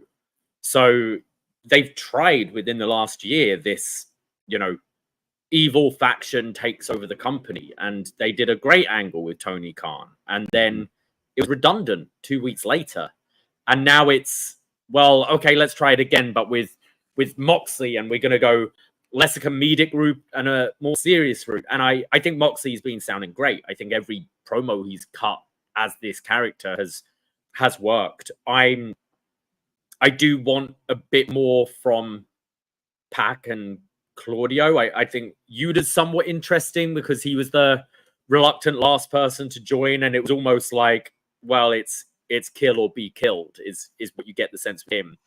I'm kind of bored of just seeing Claudio standing around being a hard man all the time. Like, I'd like to get to understand, like, Pac and Claudio's MO, why they're following Moxley and why they believe his cause and that kind of thing as well. But it's, like, I think a lot of the time AEW struggles with sticking the landing, and we forgive it because they put on incredible matches. Like, every PLE, pay-per-view, whatever you want to call them, they have some of the best wrestlers in the world. You put them up against each other and they're going to deliver. But storylines, that there have been few that have actually stuck the landing in this company, and they'll either do the thing where they just quietly fade it away and don't have any blow off, or, like, Chris Statlander's just like, guys, I'm a babyface now, and you just accept it. Like, are the Elite still running the show? We don't. It's just becoming less and less. So I think that's the worries I have. And do you, like, I kind of felt this week they downplayed whether they are working for someone, because Moxley was now going, this is my company, whereas up until the pay-per-view it was like, sounded like he's working for someone else, putting the title in the bag. We had Pac with his briefcase, which I assume is the title in there. I don't know. Like, are we getting a new AEW title that is theirs? Is it Shane they're working for? Like, it better be what's Shane. going on there? Yeah. Like, I like what Mox is doing. It's just we don't have, like, is Orange okay? They're like, we need to focus on what made AEW great in the first place. So you know what people liked? We loved Orange Cassidy. We loved Dark Order, and they're using all these people now, but it's like it's so far gone that like I don't care. I don't believe that Dark Order is going to have any threat or anything is going to happen. They've already been beaten. They got beaten last night. Sorry. I watched it. I was like, oh, there you go. It's like I don't believe any of these like side characters, like Private Party. The match with the Bucks was so good, like possibly their best match to date. But it took so much to get invested into that because look, the last few years you've conditioned me to think that these guys are jobbers, and they've done that a lot. So it takes a lot to like rehab people, you know? Yeah, I think they're doing a good job rehabbing Private Party. I think there is potential for them to be a bigger deal. They could take the title. Dark Order are 100% at a level, and they're fine. They're enjoyable, but they're not going to rise above that, in my opinion. I liked Private Party, putting them with Daniel Garcia. I think it looks like, okay, these are rehab projects. Like, I think Daniel Garcia kind of being one of the main people leading the charge, getting in Jack Perry's face. Boys. Like, and him and Zay apparently very close, right? I don't like, and I hate this in wrestling, where like completely Private Party should be trying to get that rematch down the line, but it was the laziest segment of just, hey, we almost beat you, so can we have another go? No. Okay.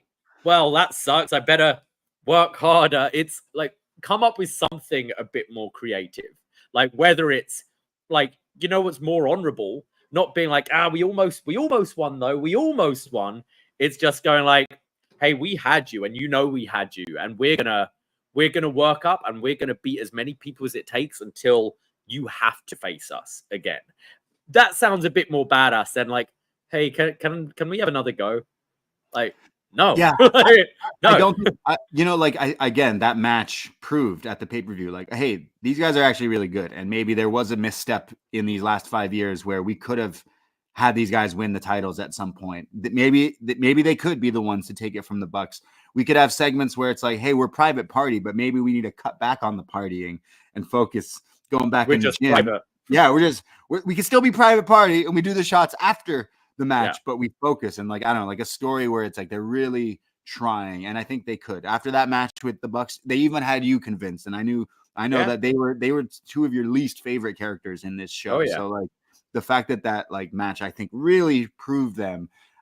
Even the Bucks after the match was like, ooh, hey, you almost got us there. Nice, just a little short there.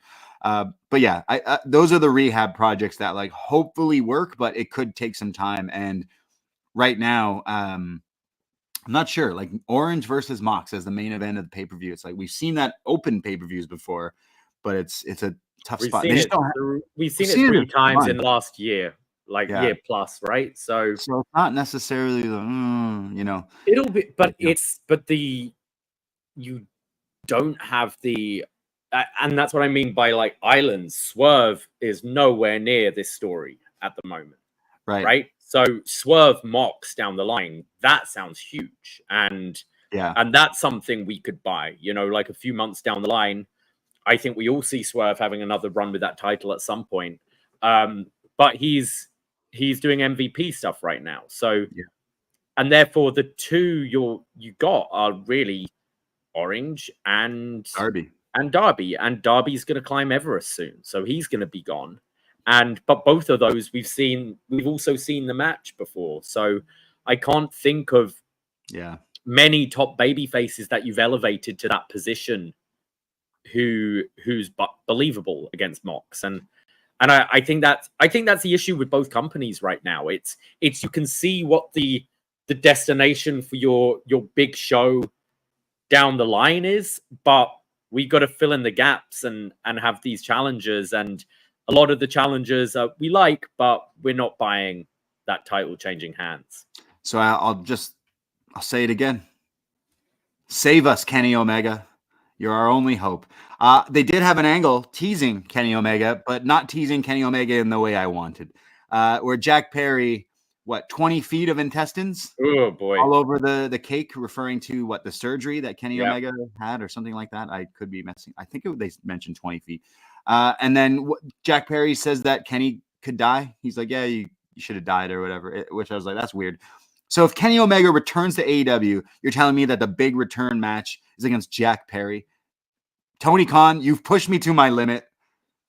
I'm sorry. That ain't going to work for me, bro. That is what they've set up, though, right? Like that's such a fucking waste. And I didn't say that about Jack Perry versus Danielson, but a lot of AEW fans did. And now I'm like, really? That's like, we're talking about how we don't have the big hero babyface, and Jon Moxley is taking over AEW. You know what happened on the first episode of AEW Dynamite? Moxley came in and attacked Kenny and, took over AEW, became champion and all that stuff. So maybe there's a way. You know what Kenny should do? He should come back, defeat Perry in like 90 seconds, win the TNT title, and go, it's garbage. It's done. It's I don't want this. I don't want a burnt title. Like, get rid. I completely get what you're saying. I don't think it's weird because I kind of like the look of the Elite. Like, it makes sense. Okada, the Bucks, Jack Perry. It looks right. The problem is Jack Perry is not interesting at all as a heel wrestler. Like, some of his character work is decent enough, but when he was Jungle Boy and the underdog babyface were in the tag, he's a fun, exciting wrestler to watch, but you've got to eliminate a lot of that from your offense because it's too crowd pleasing, and he hasn't found a way. He hasn't adapted his style in an interesting way at all as a heel, and his matches have been very dull, all of them. The Danielson one was good. It's just we don't care about. There's nothing he tries a bunch of stuff, and again, bless the kid. He's fine. It's just that's not where, because you're teasing the Elite. They kicked out Kenny. Kenny's been off TV. He's been injured and all that stuff. Obviously, the match everyone wants to go back to is Kenny and Okada one more time. I'm sure we're going to get this in 2025. That's definitely a match we're getting on a pay-per-view. But for some reason, the one that they decide to set up is Jack Perry doing that. So again, it's a little hey, here's a tease that we're referencing Kenny Omega. Kenny has been seen, training. He's been seen getting some new gear. So he's been pretty much announced for Wrestle Kingdom. So it's okay, we know he's back. He's coming back, but it's just not the way. This isn't the most exciting, best use of the way. We just lost Danielson, who was once again the fill-in for CM Punk to be the big white knight babyface. You basically killed him in storyline, and now we're left with the Dark Order, Daniel Garcia, Orange Cassidy, Darby, who isn't, I guess, ready at this point, and Kenny would be the big hey, why don't I come in? But we've seen that match a bunch as well. It's not like it would be this big fresh thing, but it's just weird that they would choose to bring him back to face Jack Perry. It's just that you finally, again, I'm usually a defender of Jack Perry, but nah, that's wrong. Storyline, it makes sense. He was your replacement, I guess, but the juice is in Okada, I'd say. But the juice is in Orange Cassidy, which that could be our main event of Full Gear. Because then there's Takeshita. He was another one. Kenny could have came back to, have revenge against him as well for this stuff. Kenny should just come back and take all the titles from everyone. But I assume Takeshita, we're not going to go to Okada Takeshita? They should, and then... I see that being the final of the Continental Classic, I think. Right. And if they have any sense, it's unifying those titles to get the Intercontinental Championship. Intercontinental. Exactly, yeah. That, we got to get rid of some of these belts. And and it's and I've said this since its inception, I think the International Championship would work. We're seeing it defended this weekend in Maple Leaf Pro Wrestling. Mm-hmm.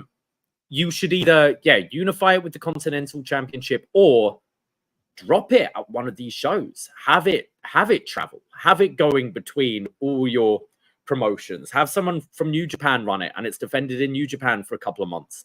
Then it's won by someone in Maple Leaf Pro Wrestling, and it's defended there for a few months. It can go over to Rev Pro. It would make it a really interesting championship, and would make these, you're going to these local shows, you're going to a Rev Pro show, and there's actually a chance that you could see a guy win this thing, rather than having, Cody Rhodes coming out being like, yeah, normally when we do these interpromotional matches, we have a schmoz finish, is essentially what he's saying. Like, fuck it, you're dealing with these people. Wrestlers lose sometimes. Like, either have it as this actual traveling championship going around the world, or just unify the thing.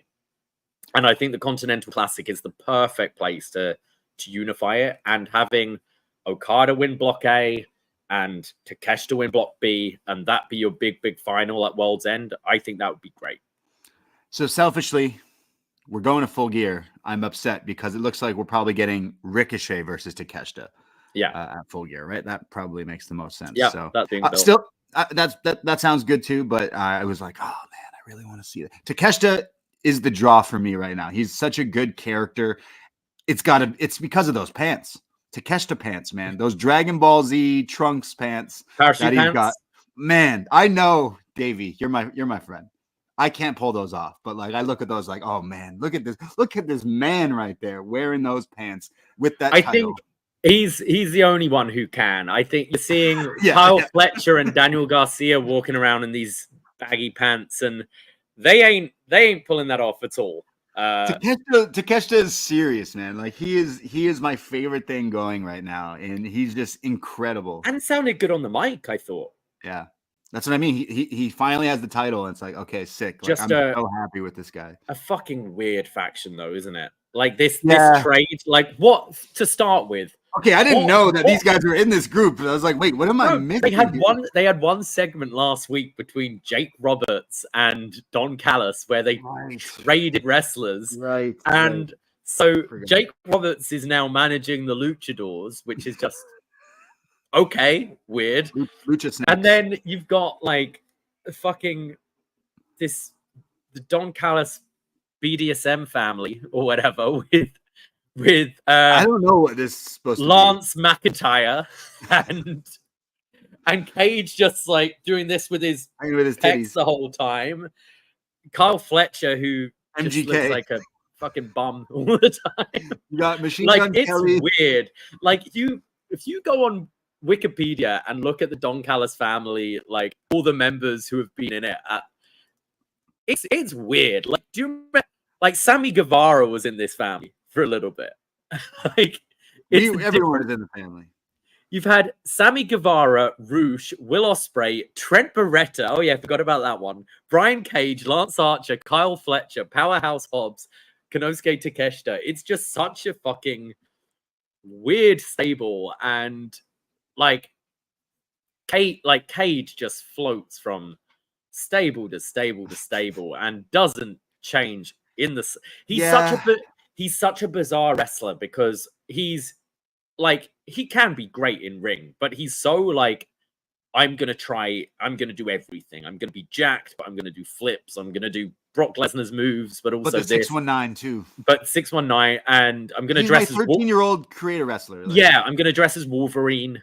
And he's just bizarre, and there's never been much like real evolution or like I get why he's employed by a big promotion because he's like, look at the guy. He's good. He's jacked and he's good in ring, but there's just such a disconnect with him. And Lance Archer somewhat has that as well. He's been so stop-start. And I think you could have. There was a time, when he was feuding with Cody right at the beginning of AEW, you could have had a bit more of a sustained push with him to have him a bit more of a protected guy than he is. And then he soon became Kane, and then he became a little less than Kane. So it's the family isn't interesting. I guess the Kyle Fletcher and the Takeshita things are the most interesting things about it. The rest of the pieces don't really matter. And the talk is Hobbs is coming back soon, whether he even acknowledges he was part of this family when he comes back or not. Same with Trent Beretta. Like, will he come back and even acknowledge being part of this thing? Probably not. the story with Ospreay is exactly the same story they did with Sammy with this family. I forgot about that. Exactly. Yeah. Yeah.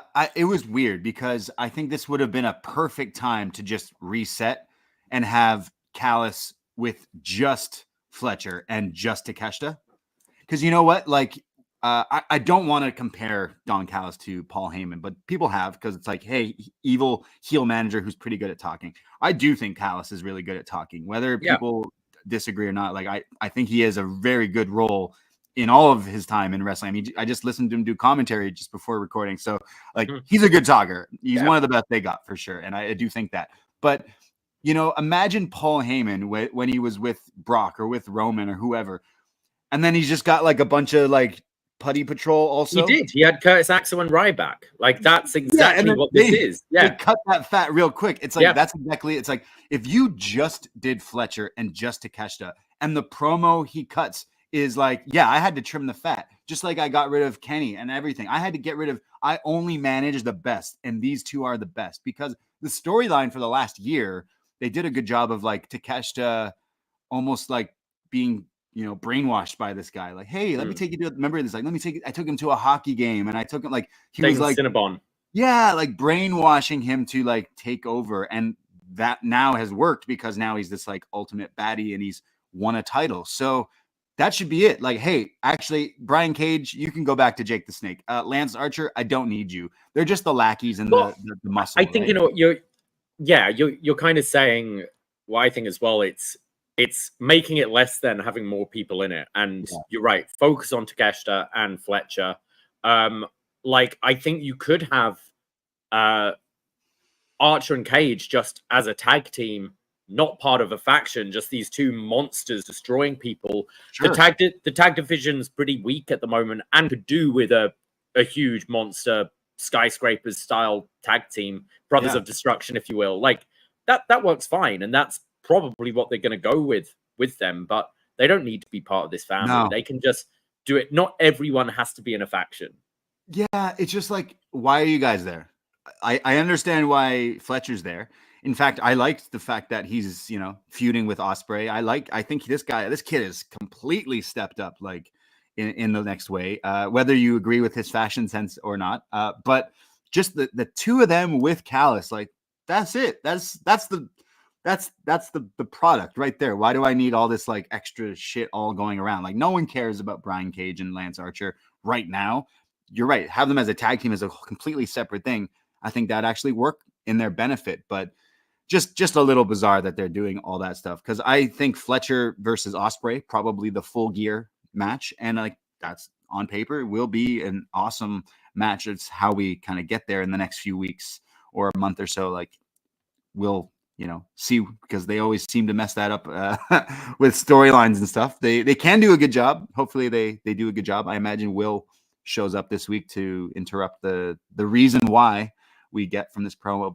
But yeah, like Takeshita, man, he's just so exciting to watch. And I loved even the little bit of the promo that we got from him. Like, okay, let's see. Because they do also still bring up Kenny. Like, you could go back to that match one day, and I do hope we do. But Takeshita Okada is definitely something I'm looking forward to in the near future for that. But and then just other things from Dynamite. MJF, Adam Cole, they basically did the old switcheroo on us there. They're like, hey, remember we did all this stuff?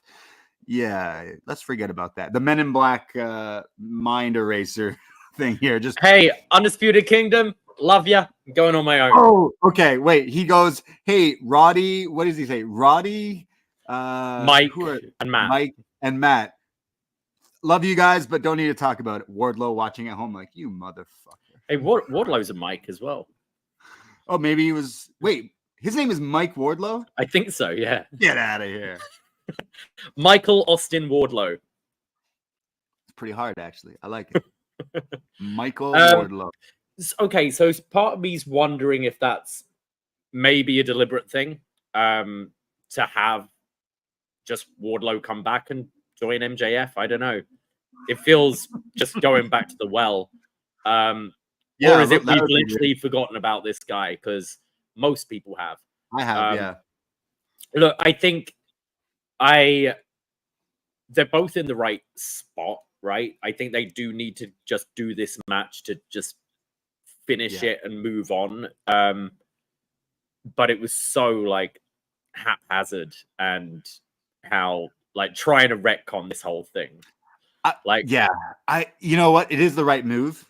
It is. So like, I don't blame them. It's just kind of funny that we're like completely retconning everything. Adam Cole, I think, basically did say like, hey, I did this because I told you this guy's a snake. And then MJF's rebuttal is, yeah, you turned me back into this guy and I'll never love again or whatever. It's like, okay, let's have it. This is the right way. Adam Cole be in the face, MJF be like you can't have Cole come back and just be in a different universe from MJF and pretend nothing ever happened. You're not having him come back as a heel, and especially with MJF as a heel. So this is the right move, but it's just like, oh yeah, okay. But how else are you going to do this? It's the best they could come up with. I can't really come up with anything better, but it is wonky. We're just like, okay, that's the way you're doing it. Sure. So I'm imagining that's at Full Gear as well. One more time, these two. I would think so.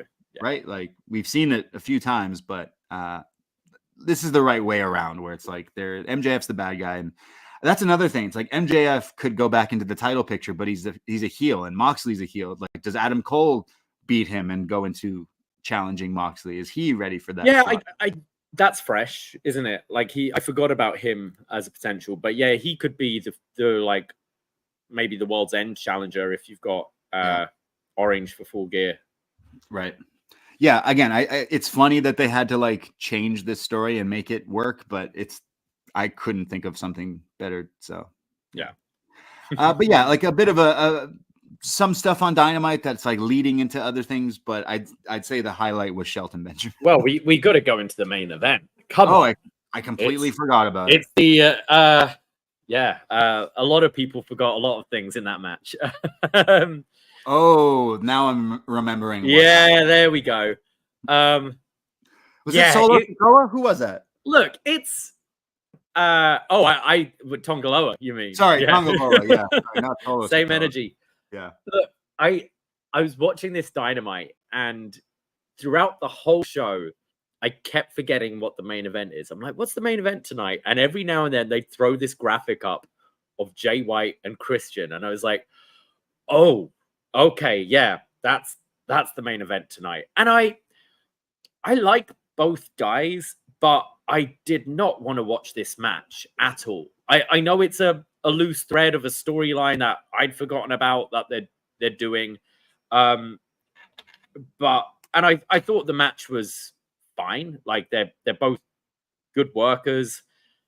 Just I'm like, why is this the main event this week? It felt really weird, and I didn't feel they heated it up enough to justify it being the main event.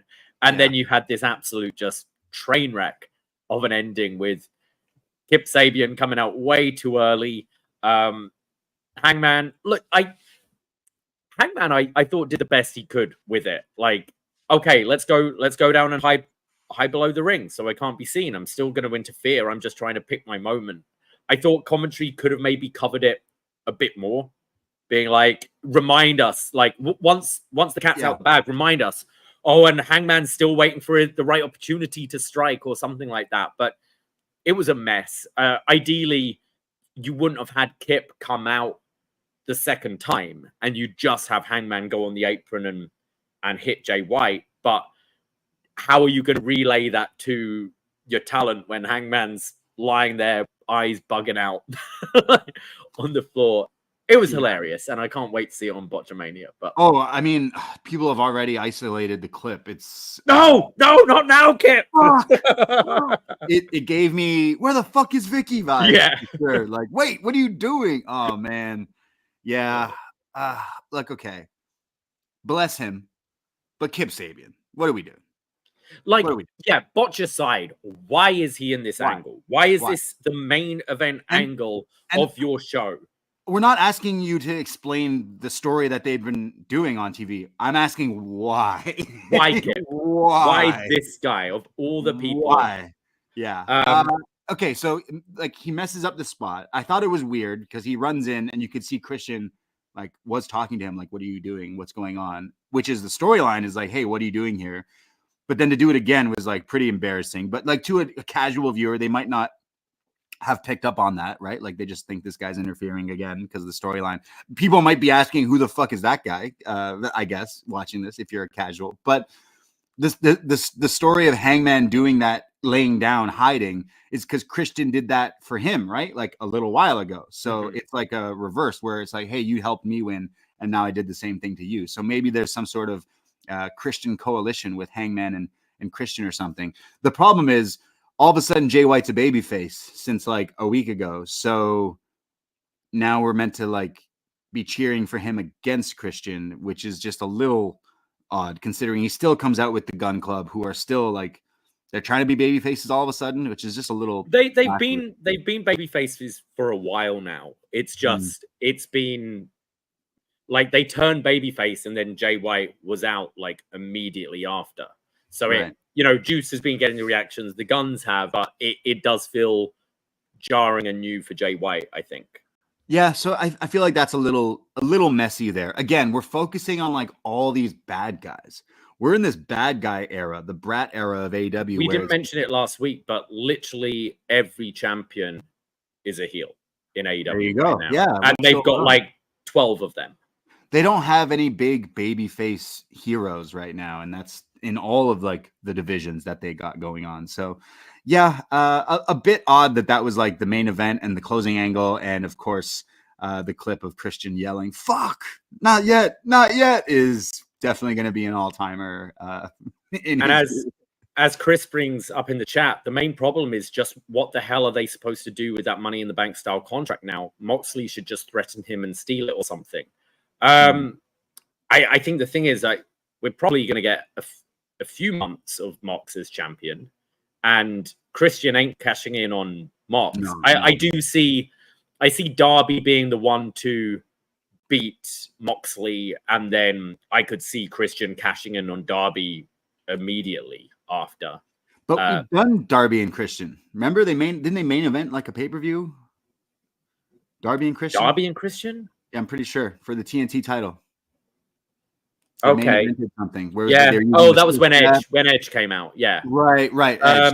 But like it could be a way to, you know, like I'm not sure when Darby's meant to be going to Everest, but have that as the match before Everest. Like Darby wins and then gets cashed in on immediately.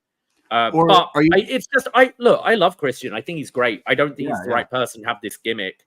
And I think it's such a WWE gimmick, the Money in the Bank thing. And I think you are kind of in a corner now because I think you're going to want to pay it off at some point. And we know it ain't going to be until there's a babyface champion, really. So, like, what's the time frame of Mr. Adam Copeland returning? I mean, you could go back to that. You could go to them teaming. Is Christian in the patriarchy turning babyface? Like, I don't know what.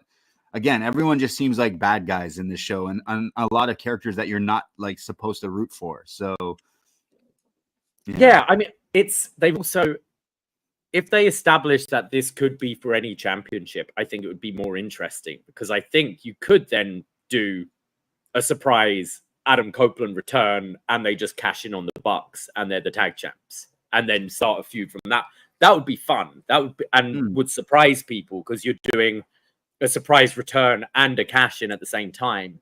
But they've said this is for like a world title. It says on his clipboard now. Yeah. He calls himself the undisputed next AEW world champion. So yeah, it's I do think they've backed themselves in a corner with having Christian in this role. And I think we've seen a lot of parts have moved quickly because we were going to have Danielson and Darby. And maybe that was the plan, to have Christian cash in at the end of that match at Wrestle Dream. But then whatever reason, Danielson's surgery needed to be sooner, or contracts or whatever, that they needed to rush through this and get it on Mox. And now you've got Christian stuck with this gimmick, which is, it feels like it's going to be his gimmick for a long, long time. Yeah. Oh, yeah. He's probably going to, I mean, he wanted it all in so he can use it for a year, I guess, going by WWE rules. You get the whole year. Which they go for a long time. Yeah. I mean, another possibility, maybe not for the pay-per-view, but when Danielson was being murdered at the end of the pay-per-view last week, something we didn't talk about was Nigel. How Nigel stood up, was like, "You son of a bitch. I'm the only one who gets to beat up that guy. What are you doing? I'm the one who talks shit about that guy." So you could go to Nigel Mox for like a TV match or something. I'm surprised they haven't done more of that. I was waiting for like, you know, Nigel to step in or something like that, and they've like very lightly teased it, I think. But Yeah. I'd be up for seeing some more Nigel in the ring. Hopefully the card kind of takes shape. They are like doing that Fright Night Dynamite. They're like they're going back to telling us a few weeks in advance of things that are coming up. And I really like that approach as well. It helps you be like, oh wait, I can't miss that show because that's in a few weeks where like, you know, something is coming up. And I do like that. So like they got the Fright Night Dynamite. You could do something big on that. And then we got Full Gear and yeah, like again, their matches always bang. It's just the storytelling and the placing of stuff right now is a little wonky, but I'm sure they're trying to reset since the pay-per-view cycle kind of reset. But yeah, I watched Collision and I was hitting that fast forward button a whole lot today. I did not really care for it too much. And then true story, yesterday we were just briefly chatting through Messenger, and you were like, "Oh, you know, hey, Maple Leaf Wrestling is this weekend," and I was like, "Oh, I'm gonna try to like check out at least a match from that." And you said, "Yeah, Okada versus Kyle O'Reilly also this weekend." So silly me tuning into Collision, I'm like, "Where is this match? Why isn't this match happening?" I scanned through 2 hours. I'm like, "What? Where? Why am I watching this? I should be watching Okada and Kyle O'Reilly." And then I realized, oh, it was on Battle of the Belts. So I tuned in to watch that. And Tony Khan, I love you for all your faults. I still love you. But Tony, you have made me not care about Okada any longer. Like I am just so like, I don't even care about this match now. Kyle O'Reilly has dropped so like below where we once saw him at a level. And I just felt like it was an okay match, but I just couldn't seem to care. I don't know if it's because there's like 1,000 people in the crowd not getting that loud about it either. I don't know what it is, but yeah, I've hit the mark where Okada, I guess broken record, just maybe should have signed with WWE. I would have cared about him a whole lot more. He's calling people bitches. It's funny, but like any other universe, if you were to say Okada versus Kyle O'Reilly, I'd be pretty pumped. And I just it wasn't anything special. It was there for sure. Yeah. The other, I guess, notable thing was, if you call it that, Anna Jey beat Mariah May in an eliminator match to get a title shot. This is all weird because this is your main women's title, and I feel bigger people are facing Mercedes for the TBS title, and it's just going through the Rolodex. Like, I guess their women's division isn't incredibly deep, and we just need challengers for Mariah until Tony's back. But Anna Jey shouldn't be anywhere near that title in the title scene at all, in my opinion. Like, okay, cool. She got this to set up like a match and make you think, hey, she beat her once, she could do it. But yeah, not necessarily a competitor that you're like, oh, I see her winning this or anything. But yeah, like, you know, I'm happy that AEW got this big TV deal for the future and everything. Like, there's still a great show and everything. I just feel like you have that extra 2 hours every Saturday, which clearly the numbers show both in person at live events and on TV that like a lot less people are interested. But it's because when I tune in, you're telling me that I don't need to watch this show. You're telling me the House of Black are in action. Oh yeah, who are they facing? I don't know, 3 guys you don't know. And it's going to be a minute-long match. It's like, okay, well, do I really need to watch this show? And then on top of that, you add an hour with the Battle of the Belts. It's like, but for really, like, why do we really like need this? So they've really made some of these shows contracts. Yeah, they're obligated to. Yeah, it's like, man, you've really like done a number on your actual like hardcore fans. Where, you know, many of our friends who are, you know, diehard wrestling fans have cooled off even on watching Dynamite live. Yeah. Like that is a telling thing. Like, oh, actually I skipped it this week. I didn't really care to watch Jay White and Christian. And I'm like, yeah, I understand. Like, totally understand. There's a little bit of a stink still. Yeah. You're gonna have to fight that off. But once, like I say, once you're stinky, you're stinky. Yeah. But I still love the show. Dynamite was okay, but I'm looking forward to Full Gear and everything. Some of the big matches that we got going on there.